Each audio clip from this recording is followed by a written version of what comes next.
teams out every Sunday. Fire in our eyes, can't stop our drive. Hit so hard, remind you of 85. We the Bears, monsters of the Midway.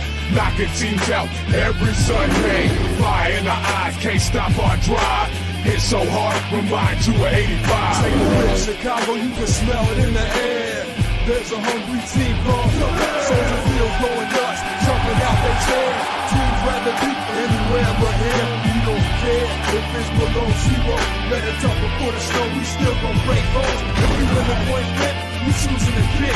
Cause we got a defense that love to hit. Polarize the link with our smash mouth D's. Slicing up teams like Mike Singletary. Forever repping the seat, making Papa Bear proud. Giving Chicago something to shout about. We the Bears, monsters of the What's up, everybody? Welcome to the Panda and Grizzly Show. I'm Brian the Grizzly. As you can see, I got my sweatshirt on. It's Bears season, so I can't wait to talk about the Bears. I'm here with Baron over here. I got Grant down there. What's up, guys? It's been cool. Past week. Not much. Well, so this last week we had OTA starting, and what that means is, organized training and team activities. So that means you get an opportunity to kind of start seeing the team get together, get to know each other. I mean, in the words of Ben Johnson, he says basically this is a time for us to learn just a general understanding of what the offense is going to be, what the defense is going to be, what our plan is, and not the details. We're just trying to get general, and then to work on our actual movement. So we're hard work on Caleb Williams actually learning how to play the quarterback position, and especially his offense. I mean, he's obviously a great player, but playing in his offense, everyone understanding his cadence, the things that he wants them to look at. So that's what these OTAs are going on. That's why it's important to have everybody here. Unfortunately, I'll tell you this. They still haven't signed all their rookies. There are 3 Bears rookies that remain unsigned. Do either of you guys know who these 3 are? Luther, I know one of them. Luther Burns not. Burden. Shemar Turner. Shemar Turner. Mm-hmm. And Trapilo. Yep. Trapilo is the Trapilo, yeah. Yep. So none of those 3 guys have been signed. Now, this is not all the Bears' fault, okay? They're waiting for other teams to see where they're signing their players. So that's kind of what's going on a little bit. It's no need for them to rush to sign because they're covered for OTAs. Even with this whole thing, they just haven't agreed on a number. But without these guys signed, they are still short. There's no guarantee that anything is going to be, exactly the way you want it. And Trapilo, who's fighting for the starting left tackle spot, you really want to know that he's going to be there, especially when you got Braxton Jones kind of not MIA until August. Yeah. This week we got Kieran Amagaji actually started twice at left tackle. So I don't know how that went or anything because there's no pads. You really can't think. Only thing you know is he's athletic. So as of right now, we don't know how that's going to go. But it's interesting to see these young guys go. How do you guys think that this is going with these young guys in this OTAs and possibly in the season?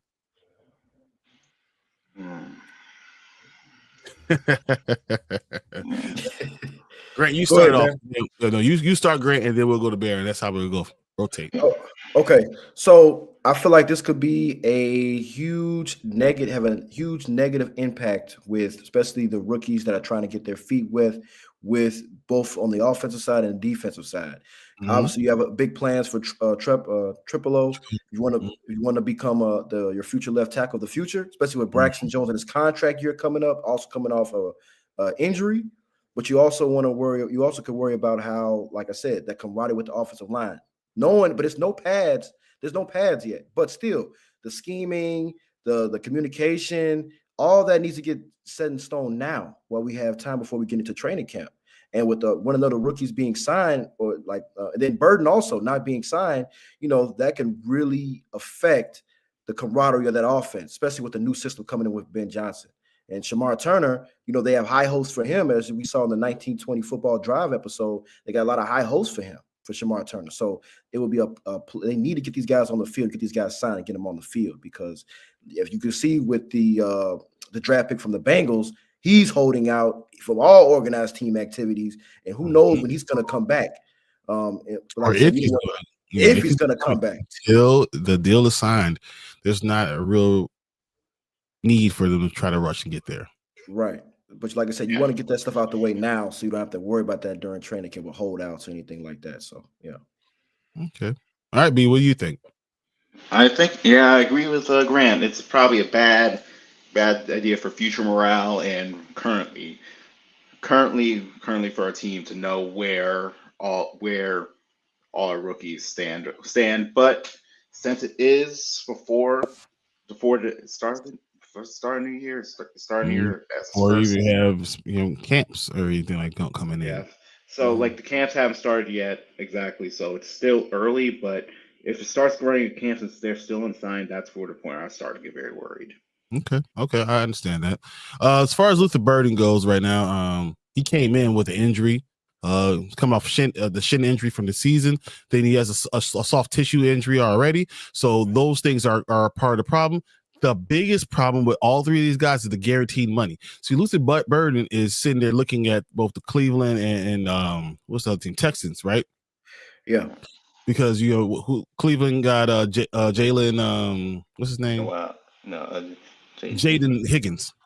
Jaden Higgins, and the Browns signed Carson Schwarzenegger, and I believe they're the first ever second round picks to get fully guaranteed contracts. So that's a big problem and a big hurdle to deal with Luther Burden. And what are you going to give him, knowing that he's your third receiver, but you might have big plans for him? So what are you going to be able to do to work that deal out? A lot of this stuff is pretty much slotted for how much money you're going to get, but the guaranteed money is still out there. And of course, the Browns mess up with guaranteed money again for teams. I don't care. Get your money. But as far as other teams, they're looking at them saying, hey, we can't guarantee these guys that I don't know are going to make the team. Right. But I believe that's what's going to happen with Trapilo. I think that's the same thing's going to be a Burden. I think even Shemar, I think what's really happening is if you have an opportunity to make a team and possibly start, then you're going to hold out for the most money you can get. So the agents are going to ask for the moon, especially with these first two people to ever get fully guaranteed contracts in the second round. They're going to ask for everything. And why wouldn't they? Yeah. It's a sticky situation that you're in, because you're worried about what other teams are doing, and like I said, if they get guaranteed money, that's gonna throw a wrench right into the plans of now. Do we have to give Luther Burden guaranteed money, all of it? Do we got to give the Ozzy guaranteed money, all of it? But like I said, it's just right now you don't want to get into that point where we're just playing the waiting game, and then you get stuck in the middle where you got to get these guys, and they avoid a holdout situation. So yeah, I'm going to give you guys just some numbers real quick. For where Bird is, he's set to sign a 4-year deal worth about $11.1 million. Okay. So a fully guaranteed deal will be a 4-year, $11.1 million. Not really backbreaking, but it's the standard. It's setting a precedent. And I think that's what they're looking at. Trapilo is worth about $7.5 million. So it's going to be a 4-year deal, about 7.5. And then Shemar Turner would be about 7.2. Okay. From where they're slotted at the draft, that's what they're looking at. Okay.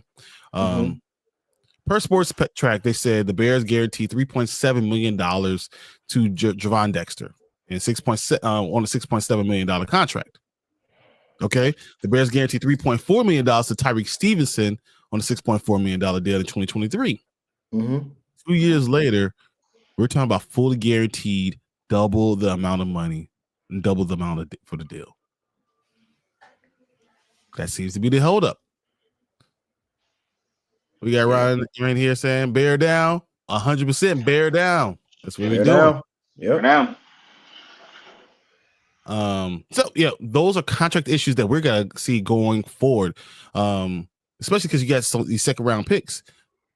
I know he's been Ryan Post has been thinking about that. So, they seem to be doing well with the contracts overall. I'm not too worried, but you want to get this signed. But for the rookies, there's no need to rush into practice knowing your rookie deal is not signed. Yeah. There's no need. The last thing you want to do is blow out your knee. Yeah. Yeah, That's the last thing you want to happen. I mean, it was I remember the last holdout, like the holdout we had was like Cedric Benson when he got drafted. There was a holdout with him, and his rookie year was not that good. He was the last holdout. You don't remember this great linebacker that we had, huh? Oh, Roquan. Roquan. Yeah, Roquan had that holdout, and like I said, that really he didn't come back until week 1, right? They didn't come back until week 1. There was a lot of that was the way he plays. He's so aggressive. Where the fines go, and those are the dollars that matter to the rookies. Yeah, you don't have a lot of money to play with, so you have to make sure that you're going full force and making sure you get the best deal and that's what you pay the agent for. So I'm all for them doing those type of deals. Yeah. You gotta be in the building. What's up? Just came to drop a like to say what's up. Appreciate you. Be always the support, man. Always appreciate it. Thank you. And other news is, guys, we're about 100 days away from the NFL season right now. Yeah, 100 days away from a season that's ready to start, and we look to have a team that's talented. We look like we have the coaches. And finally, we have the number one coach that we wanted. We didn't have to go to the second or third option. We got the guy that we wanted, right? And everything looks to be going up. Look up, but I don't know if we know what's going to happen at defensive end, our edge rusher. Opposite Montez Sweat. Also don't know what we're going to do at left tackle yet, especially with our starting left tackle as of right now not being in August, right? So with that being said, would you be surprised? Would it be a good sign or a bad sign if we traded our left tackle? Braxton Jones? Yeah. Braxton Jones? Not Trapilo, not Amakaji. Braxton Jones. I would not be surprised. I won't be surprised. I won't be surprised. He's in his contract year. And especially a lot of time we're going into your contract year. If you haven't shown enough, they're not going to probably pick up that 5th-year option. They're probably they just drafted. They're trying to hope to see if he's your replacement so they can be able to trade you. So before the season, I would not be, or during the trading deadline, I would not be surprised if they try to move Braxton Jones neck and to get rid of that contract. Is that a good sign for the team or a bad sign for the team? I think it's a good sign as far as I think if you know what you have, if you are truly confident in Ozzy going to develop into the left tackle of the future, then I don't have no problem with the move. But if there is some uncertainty there amongst it, there are people and have people in the building say we need to keep Braxton, and have people saying otherwise, then I think you should hold off on training Braxton to the end of the season. But all that's going to depend on Ozzy's development throughout the training camp process. Where is his footing? Is he look comfortable over there? So, like I said, I remember he alluded to. Is he strong enough to play with these NFL players? Right, and he said he alluded to when he got drafted in his interview that although he started off as a left tackle at Boston College, they moved him over there to right tackle with their best right guard and their right tackle. But he said he was still practicing on left tackle techniques just in case they would have moved him back. So, like I said, I feel like if you are confident in Ozzy's development at left tackle, then you can offload Braxton from the team. You can do that. Yeah. What do you think, B? Yeah, I agree with Grant because again, he's on a contract year. He's I would consider him like bottom half of like the league when it comes to left tackles, but he's young enough that some team like a team without a left tackle could see like, hey, he could be a bridge guy. We could have him for like a couple of years to find our next left tackle. He'll be competent enough to stay there. We could get him for 2 or 3 year deal. We'll have him at a left tackle just to keep that side solid till we find our next one. You could trade him and then get some capital back. So okay.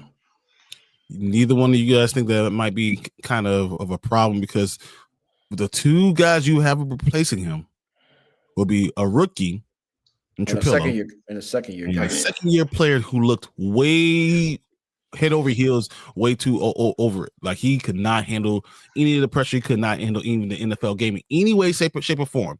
So the two guys you replace him has not played well in the NFL ever. And you're going to get rid of your backbone. You're going to get rid of the one certainty you have at left tackle. You sure that's a good idea? After a shattered ankle? Yeah, after a shattered ankle shattered leg coming to a contract year. I mean, like I said, it all depends on. He might question. Would he be a competent left tackle anymore after a shattered ankle? Could he move the same? Yes. Yeah. Linemen, I promise you, through wherever I played, linemen mess up their ankles, they mess up their knees, they mess up all that stuff. And him being quick, that was never the problem. The problem always with Braxton Jones was that he's strong enough. Yeah. Yeah. And I think No, go ahead. I think in this situation, you got to look at everything. I mean, how does his knee respond to when he comes back in training camp? Like I said, if you feel confident in those two guys, Amagaji and Ozzy, that they can develop to the point where you can have full trust in them, then you can unload Braxton Jones. But like you said, we have to be smart about this. Guy who's a rookie. How do you know how they're going to play in an NFL season with a rookie? The funny thing is that when they drafted Braxton Jones, they didn't know. They thought that Tevin Jenkins was going to be the left tackle until they figured out Braxton Jones outplayed him in his rookie year, and they had to move Tevin Jenkins inside. So they didn't expect Braxton Jones to catch up quick like this. So they may look at it in another situation where basically Ozzy may pick it up really quick, and they say, "Oh well, I mean, he's picked it up really quick. We can put him in left tackle." So it could look like it just all depends on the development of how they look in training camp, maybe even to preseason, because preseason, that's what all the rookies are going to be playing most of the snaps, and the second year guys. If they show in the preseason that, hey, we got it on lockdown, we got our starter, we got our backup, we're good, then you can unload Braxton right before the season starts. I mean, that's how it could go. Okay. I'm still not sure. I'm not sold on it. Even especially with the offensive line, that do you want to lose your one guy and your entire season be over because you get rid of Braxton Jones? I think he's worth the money no matter what. But I know there's a lot of talk out there about Braxton. Is he going to be the guy? Do you start someone else? I think Braxton is the guy that you keep on the team no matter what. Get through this season, just because if Caleb is your number one priority, then make sure he's protected. Yeah. Okay. Yeah. All right. With all that being said, now we're going to go ahead and move on to the next topic. What do you guys feel about our running back room? Right now, I'm going to give you who's in there. You have DeAndre Swift, Roshan Johnson, Kyle Munagai. Is that how you say his name? Munungai. And then we got Travis Homer. Okay. That is the room as of right now. Is that room strong enough for you? We need more. No. Straight up. No. Like, no. I feel like with the draft, I feel like if they traded up, if they would agree with the Patriots, they're drafting a running back. They wanted a running back in the draft. They wanted Genty. Travion and Henderson was going to be their draft pick. They were trying to do whatever, to get that.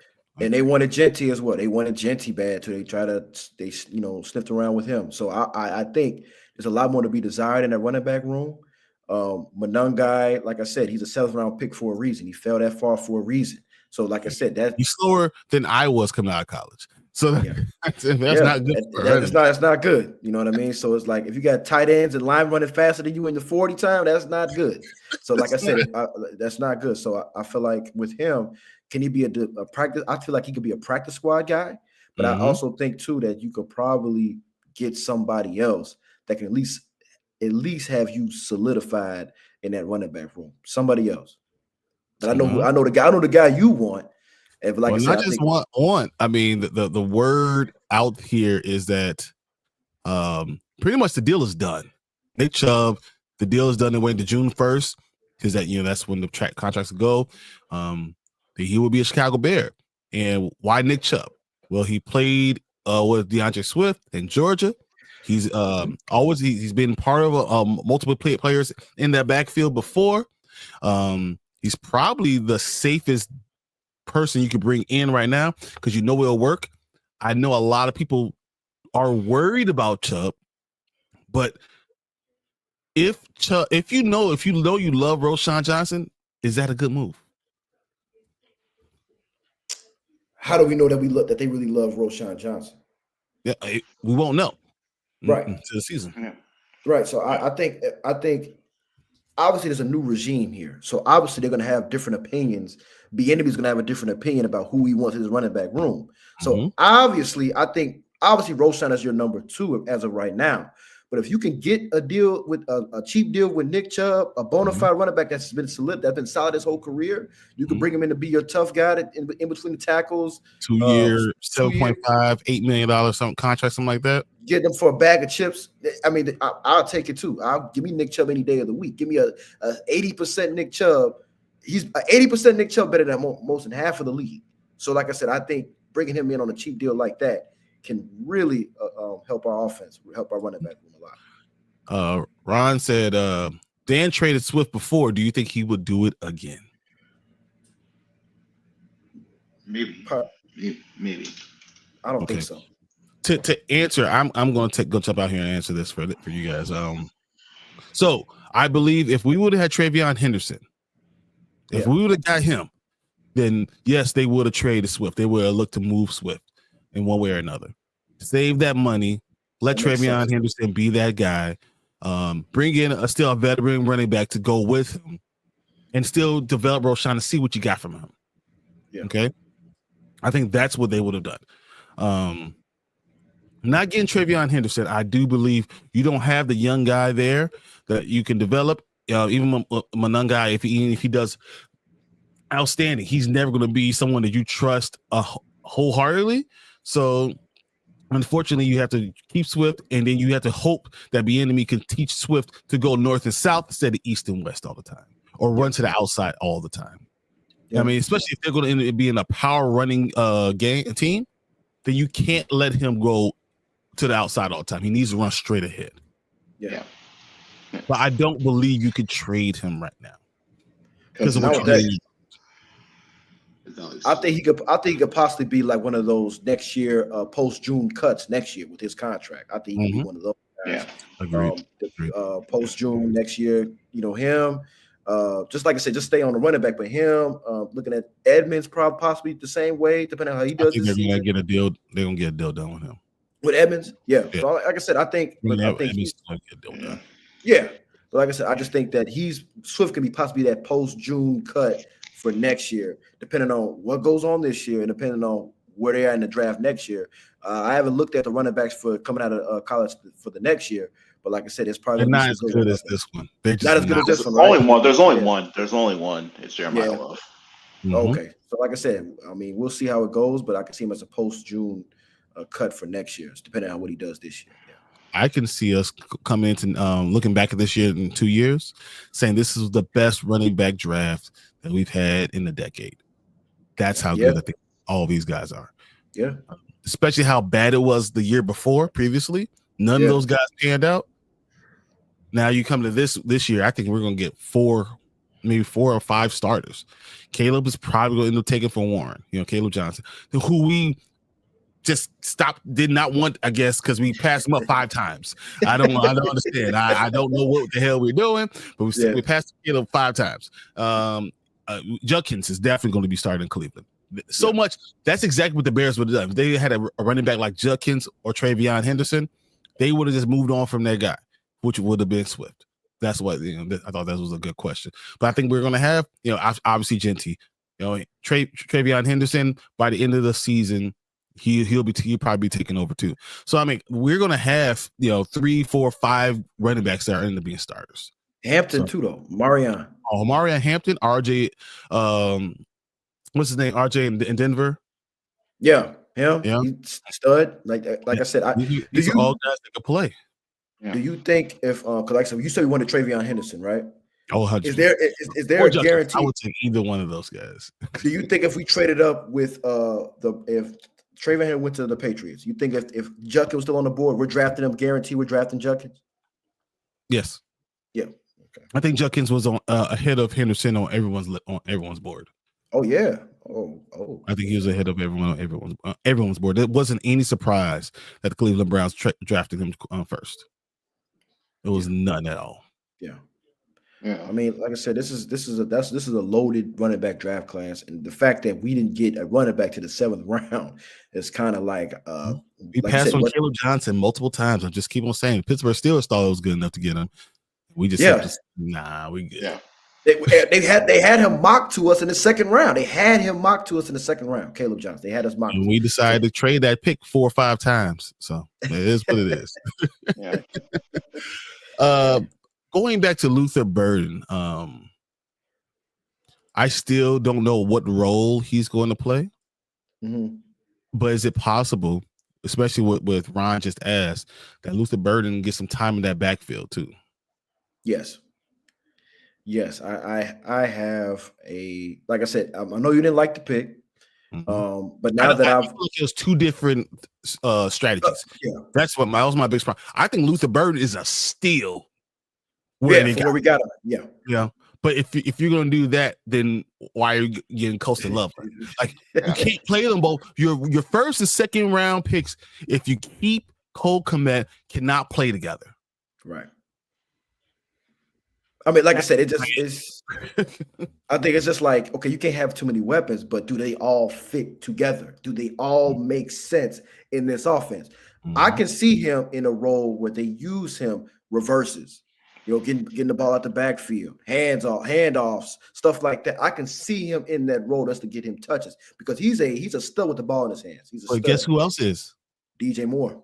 DJ Moore. Exactly. Yes, are you taking the ball out of DJ Moore's hands for Luther to put it in his? Why?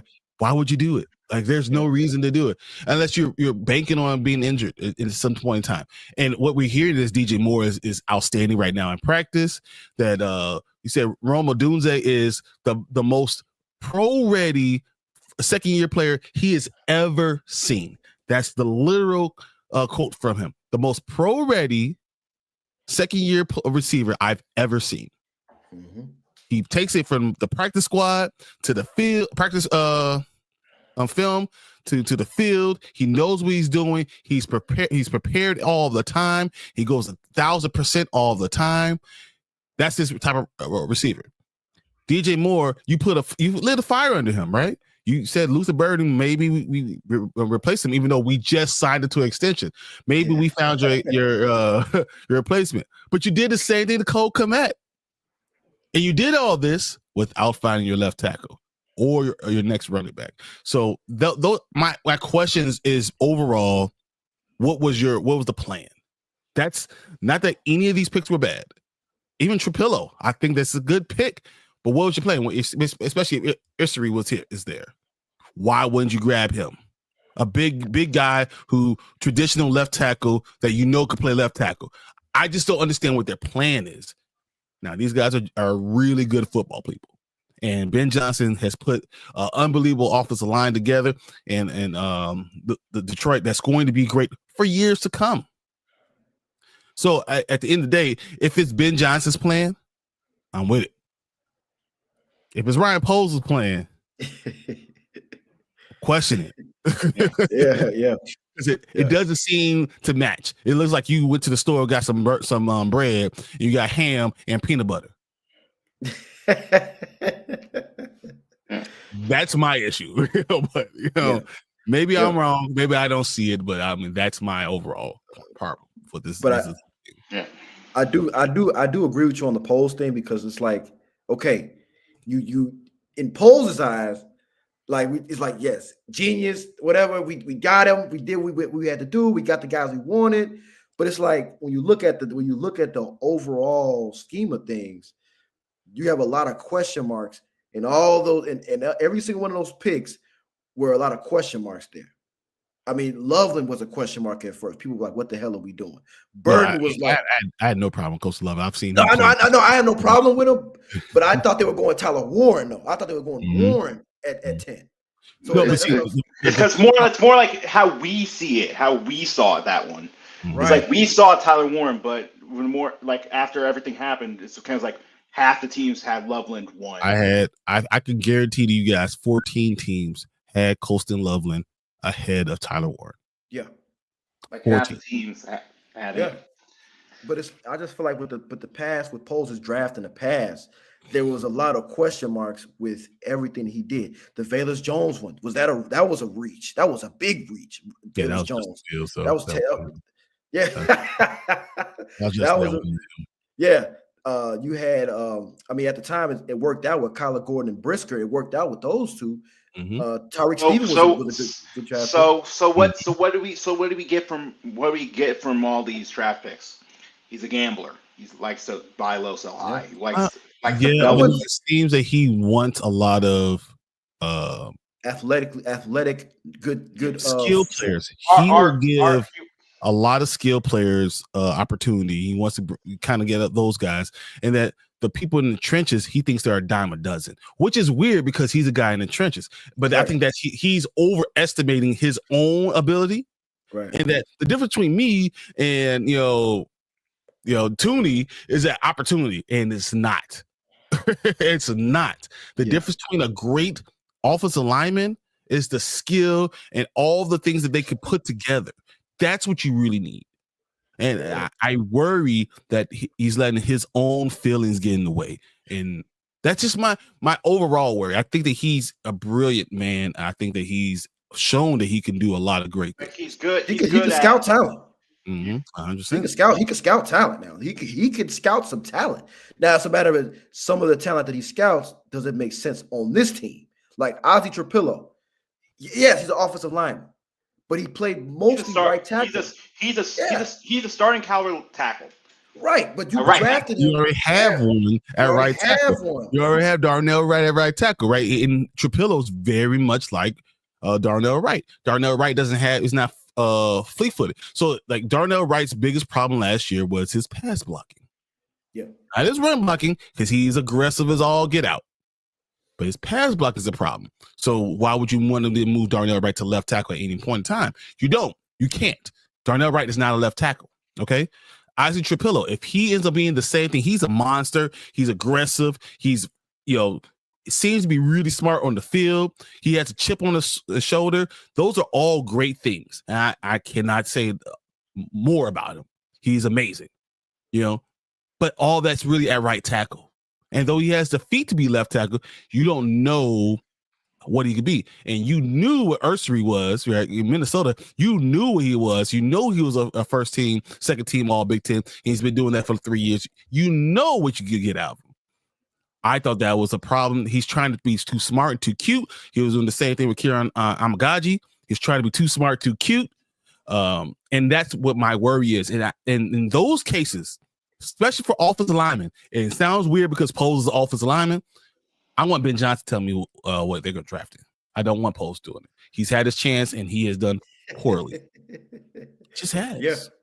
I mean, that's the facts. I mean, just if you look at it, just the way our offensive line was built, if you don't make that trade for Tooney, and you don't get Jonah Jackson, and you still come out with Luke Newman and Trapilo, and them your guys you're going to throw in there, we're looking at Poles like, what the hell are we doing? We basically got lucky with Tooney. They gave us Tooney. We got lucky with Tooney. Dowman, like I said, we signed Dowman. I get that. But like I said, that was a great signing, but it's like right now with a lot of time with Poles, it's like you said, he outsmarts himself. He it's like he over jumps out and just like jumps out of his shoes where you feel like, okay, this is the guy that we wanted. When you got other guys that match what you may want. Like I said, I was wondering too, if Kelvin Banks Jr. does not fall, does he fall? If he falls to us, the Saints don't draft him. No, he drafts him. He drafts him 100. Okay. I think and this is why I'm not full-fledged. Poles is this terrible. No, because I think if Brian Poles had his chance, he would have got Travion Henderson, and he would have got. Pretty much, this is what he would have done. Like there's some you could tell there's a level. Once he gets like, okay, they're the same level of talent, I'll take the guy I like. He picks the guy he likes, not the surefire. I think Kelvin Banks would have been on the Bears. I think they would have picked him. If he was there at 10, they would have picked him. I think Travion, if he was there, they would have picked him. Yeah. he was moving up draft boards like late because they had him initially late in the first round, maybe into the early second round. Then he just moved up draft boards like really quick right before the draft hit. So I do think that would have been, that would have been a good pick. I would have been more okay with that, and a guy who's played left tackle his entire career being able to opportunity to really fight for that starting position. I think that's just makes more sense. Yeah, you building for trying with 12 personnel makes more sense to me. Yep. But and my big thing is what if you would have moved up, say give you 41 and 72 to go get Travion Henderson. Okay. What was 41, 72 in the 7th round pick to go get Travion Henderson, right? And you do that at 38, right? Or 37, 38. I can't remember which one the Patriots were. And then you kept 39. You can still draft Luther Burden. You can still get him. If Luther Burden is still there, you draft him anyway. But now you've taken care of your needs. My thing is, I think you would go your left tackle. I think you should have, gone get running back and left tackle. I think that was your needs. But if you chose to do that, I will have less to argue about, less to be upset about. Yeah. So there's still more. It's like going into the season. We did all these moves. There's still more question marks about the same damn stuff we had before free agency. Yep. But we still got the same question marks. Running back, defensive end. Like we don't. It's like, well, we got Grady Jarrett. We talking about defensive end. We need defensive ends. We need running backs. We need that type of stuff. So, like I said, we still didn't answer those questions yet. Even once again, the trenches again. Adeyingbo, right.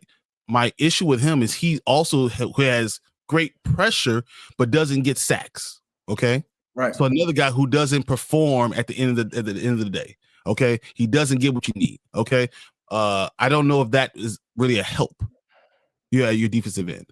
I thought you have Dominique Robinson. You have Daniel Hardy. You already have Austin Booker, who always gets real close, right? So I need a guy that's going to make sure they get there. I thought Josh Sweat would have been a perfect fit here if we got Josh Sweat. I think so too. As of right now, the Bears the thing is, are we going to pay 25, 30 million? No, so right now the Bears are projected to have about $16 million. Okay. Yeah. With Nick Chubb coming most likely, I think they're also going to get another extension somewhere to give the Bears around $20 million. Nick Chubb -4 gives you back $16 million again. Is there a guy out there that you would like to see at edge rusher for the Bears to attack? Or are you guaranteeing that we're going in and we're getting Austin Booker opportunity, who's a situational pass rusher in my opinion? Giving Dominique Robinson, who we've seen for 4 years, opportunity. I think he's on the chopping block. I think Dominic Robinson's on the chopping block. He already had his chance the last 3 years. We thought he was something after that. After the first game in 22 against Frisco, he had a sack and a half. We thought he was going to be something. He has not gotten a sack since that game. He has not gotten a sack since that game, and he's been in the league for like 3 to 4 years. So I think this is probably this preseason is a make or break for him. But I do think if there's one pass rush out there that we can grab for cheap, I think Zadarius Smith fits the bill as far as getting he's going to be about $12 million. Do you think so, Zadarius Smith? He's probably $12 million for 1 year deal. Yeesh. I mean, at this point with polls, then what are you really trying to do here? Are you trying to win, or are we just trying to build? If we're trying to win now, I would have to take the L and bite and eat it and get Zadarius Smith in here. Or you could try to trade, like you said, we could bring up that Cole Kmet thing where we could trade him for Hendrickson. Like I said, I don't pay $30 million. Yeah, which I told you I didn't want to do that. That would be a stupid trade as far as that goes. My personal thing is, we know what he is. We know what Henderson is. He's just a pure pass rusher. Right. He doesn't run block. But you need that with the other guys that are playing right now. Right. So here's my thing, and this is my thoughts, and you tell me if you guys like it or not. I think what's going to end up happening is Javon Dexter is going to end up going to that other right defensive end, and both Dexter and Adeyingbo is going to be interchangeable. They're going to literally let them go wherever they want to do. They're going to be defensive tackle or defensive ends. They're the same type of player that they're going to play on the court on the field at the same time. Then you're going to have Grady Jarrett and Andrew Billings in rotation. Then you have Montez Sweat, and situationally you're going to have Booker and Hardy come in sometimes. I think that's what they're going to go into the season with. I think it's going to they're pretty much going to have a rush instead of like they're gonna have 3 rush-ins most of the time, 3 rush-ins and a So run stopper. So they're gonna have high hopes for Hardy this year because Hardy was a special teams player. So now they're gonna I No. try think that to. they're going to let Hardy in situationally. What's going to Like- happen like- once again? like I think it's- like Javon if they Texas get is going to be a tired. real defensive end. I think Adeyembo is really a defensive tackle. I think Grady Jarrett and Billings are still there, right? You know, so you're going to have your NASCAR package where you're going to go all 3 edge rushers and defensive ends. You're going to have. Yep. So with Grady Jarrett, you're going to have that package. You're going to have run blocking guys. You're going to have a lot of different type of things going forward. You have, even though it's not built, you have a bunch of solid players. A team full, they're solid. They're good at what they are. With Dennis Allen, who's really smart in this situation, the way he does things, and how he puts pressure, especially when we have a team that has Jalen Johnson, Jaquan Brisker, Kevin Byard, Tyreek Stevenson, Kyler Gordon. We got Terrell Swift behind him. We got Jonathan Owens up behind that. Like we got Elijah Kicks right there. I think our secondary is good enough. Secondary is so good that we're able to put a lot of pressure on them. And Noah Sewell might end up starting to be a strong time linebacker. I guess if he's got to stay healthy. I mean, they said with Noah Sewell that before he got hurt in college, that he was if he came out the year before, he put projected first round pick. Noah Sewell. He does have neck issues. He does have other issues. He's not as bad as we thought he was going to be. But it seems like the main thing is we have enough players to make use of Dennis Allen's philosophy. We have enough players. And the question is, do you have enough players to continue that philosophy if someone gets hurt? Yeah. And what you really need is depth. And then going into the season, if you realize this is a really great team, then you get the edge rusher. Yeah. You keep that money there, $10, $12 million there, and then you go get them. Yeah. That makes sense. That makes sense. That makes sense. Yeah. Yes, Cole Kmet signed a 4-year, $50 million contract with the Bears. When did he sign that? July 26, 2023. And we drafted a tight end. 1.5 years. If you're going to go 12 personnel, that's fine. I understand. If you're going 12 personnel, that's fine. But then the next pick being Luther Burden just does not seem like the same philosophy. And that's where my issue comes in, But I like Cole Kmet, but he, if I'm going to be honest with you, Colston Loveland is going to be a better pass catcher than Cole Kmet. Cole Kmet's too sticky. And he's too slow out his breaks. He's too stiff out of his breaks. Mm-hmm. That's what So in tight ends, like for me, I was very much the same way. I'm not fluid enough, right, to get in and out of my breaks to really create separation. So when you have a guy, even if he's slower, but he can create separation because of the way he can lean and get out of his break and turn and snap his hips and stuff like that, he creates separation. Cole Kmet is too much of a robot. Turning around and you can see exactly where he's going. Yeah. That's his issue. But the boy could catch. No, Cole could catch. The boy, we did see, like, it was a prime example. Remember when in 2023 they played Denver, right? They blew that huge lead. You remember the last pass of the game, Justin threw it to Cole Kmet, and he was still coming out of his break, and the ball was already thrown. He didn't see it. But that's what we're talking about as far as coming out of the break is concerned. Loveland is the modern day tight end. He's the modern day tight end that every team wants on their team. He's the modern day. So like you said, I would not be surprised, even though we had just signed Kmet. If this doesn't work, where just Colton Loveland just takes over the whole spiel at tight end, then we could possibly see Cole Kmet gone by next year. Which I would hate it. Well, you can't do that because he signed him over for $22 million. You're going to have a big dead cap. Now, what you can do is trade, right? Yeah. So him being a 4-year, $50 million contract. Okay, so basically he's making top 10, 13, but he's making about 12.5 to 13 million. I think it's 13 million this year, basically. Okay, so if you trade for Trey Hendrickson, the money actually matches pretty well. I think Trey's at 17 million and Cole Kmet's at 13, right? But once you make that trade, he wants an extension. You're going to give him an extension on the other end. Now, you can do that for 2 years, right? Yeah. 2 or 3 years, you can do that because Caleb's not getting paid yet. And you can structure it a certain way. Yep. But you better be damn sure that this team is ready to win. That's the thing I'm talking about with that trade.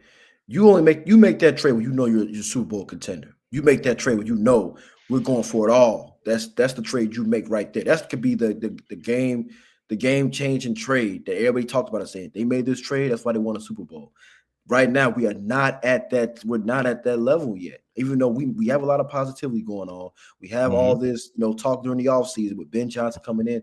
But at the end of the day, nothing matters until we see you on that field. Nothing matters. How is all this stuff going to get together? Yeah. And winning the offseason doesn't guarantee you wins. It does not guarantee you wins at all, as we saw last year. We thought we was coming in. We got a great start. We got a great start. Then we killed it. But you know what's crazy though? Last year I saw the whole at the game one. We knew that the defense would have to carry us all year. I seen that with the defense, and that's not good for a football team with that caliber of talent. That the defense has to carry you most of the year. Because once that happens, you rely too much on them. They get tired on the field. You start getting 3 and outs. They get tired. And they eventually get worn down. And that happened in a lot of those games. They got worn down. Is that what happened, or is the fact that Matt Eberflus is not a great, not a good, he's a good defensive coordinator, right? But not a great leader of men, and but you're not a great leader. And when you and I talk about this all the time, a great leader can galvanize his team and make sure they're all listening. Yes, no one steps out because they understand they're going to follow you, and that's what I think Eberflus was missing, and I'm hoping that Ben Johnson has that.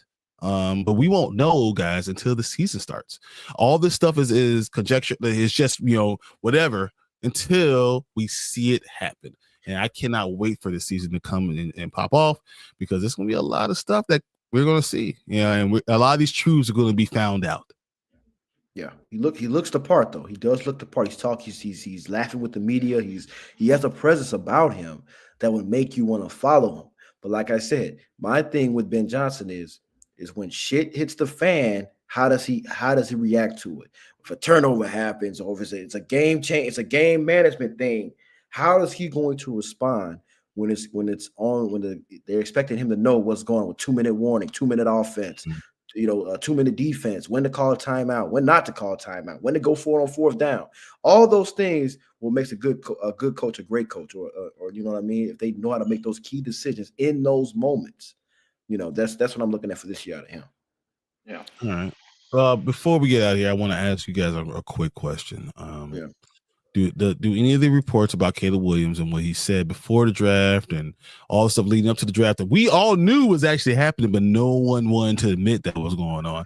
I talked about this exactly during this time. Yeah, do you think does Caleb Williams owe it to us to prove that he's about us now? You understand what I'm saying? So the question is, Caleb Williams said he didn't want to be here. He was looking for, his father was saying this is Chicago's where quarterbacks go to die. Even the saying was always wide receivers go to die. That's what he said. His dad was saying very negative things. Does Caleb Williams owe us? Not even owe us. Does he need to go ahead and prove to us that he's about us, about Chicago? Or you do? Okay. You say yes? Yes, he does. Because here's the thing, right? I mean, with him, you said, everything that comes, especially with this city, this is like a hard-nosed city. We want winners. We want blue-collar people that can play on these teams. And when you get drafted number 1 overall pick, who also we traded away a likable guy that we thought we could develop him. Obviously, didn't work out, but you're replacing the likable guy that everybody in that locker room liked, and you coming in here with all this baggage saying, hey, I didn't want to come here. These quarterbacks go to die. Now you just put yourself on a pedestal. Now that you have to make that your goal is to get us a Super Bowl, because all that stuff doesn't matter. You're here now, so you have to understand that it comes with the big market. It's a big media market. They're going to ask you the question, but like I said on last episode, the next time he comes up to that podium, they're going to ask him about that.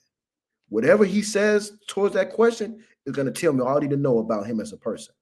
If he sits up there and denies that he said that stuff, that shows that he's not a leader. He's not going to take accountability, which we talked about all, with the team last year. Now, if he goes up there and says, hey, My opinion was that I didn't like how they were treating the quarterbacks from previous regimes, and I had a lot of questions. And I met with the brass. Now I'm all in because I've seen how they operate. Now, if he says something like that, then I'll know, okay, that he's invested. But like I said, for him, if stuff hits the fan, is he going to put the blame on the organization saying, well, I didn't want to come here anyway. I knew the organization was going to be bad and stuff like that. Is he going to put blame on the organization? Yes, to answer your question, he does owe it to us because he put himself in that position by opening his mouth, allowing his dad and stuff to say all these things, negative things about the Bears, and trying to get an LLC with the team. All that shows me is, like I said, he owes us this because all this stuff he's adding to the table. So he does owe us that, in my opinion. Yeah. Okay. Baron, what do you say about that? I'm probably not as extreme as Grant, but he owes us because we need to know if, okay, you're here now. Are you willing to actually be the first one to actually change that narrative? Or you're just going to be, you're going to be the next one in the line. Well, you'll probably not be out of the league in the next 3 or 4 years, or you're just going to be like, become Sam Darnold. Yeah. Sam Darnold until he came back, Magic came back before he came back. So you got to show that that it all might be true, but you got to prove that you're the one that breaks the mold. You're the one that breaks it. Don't break it. Yeah. All right. So from anyone who doesn't know about me, I did not want us to draft Caleb Williams. I did not. I thought that we should have stayed with Justin Fields. I thought that he was developing. I think he was 2 years away from really being able to do something special, but I understood the money thing. So, when it happened, I understood. Okay. I didn't think that he was tough enough. I didn't think he was a good match for this team. That's all 100%. That's, you check the tape. That's how I felt. Yeah. I don't think he owes us anything. I think he owes his teammates. And as long as his teammates follow him, I don't care what, even me as a fan really says. If his teammates follows him, and they trust him, then we all should just get in line and shut the hell up. And that's 100% my opinion, because I just believe as a football player, the first thing you have to really depend on are these 11 men in the huddle with you and these guys in between the lines with you. And if you really trust them and you show that they trust you, the fans will come. Yeah. He doesn't have to focus on us. He needs to apologize. Hey, I came to the team. I checked on the team. I made a decision that I wanted to be here. I wanted them to draft me. I didn't want to go through any other route, and I'm here. And that's all he has to say to us, and then prove it to his teammates. If he does those things, this is going to be great. And I think that we will come. And you don't have to try to prove it to do anything extra. Just be who you are and win. Yeah. Win, baby, win. That's it. Win. Yeah. My thing is, look, I know that it must be hate to admit it. That is the stereotype. That is the stereotype about Chicago Bears. It is. It's like okay, your quarterback, you're not ever gonna make 4,000 yards. You're never gonna pretty much be a good quarterback.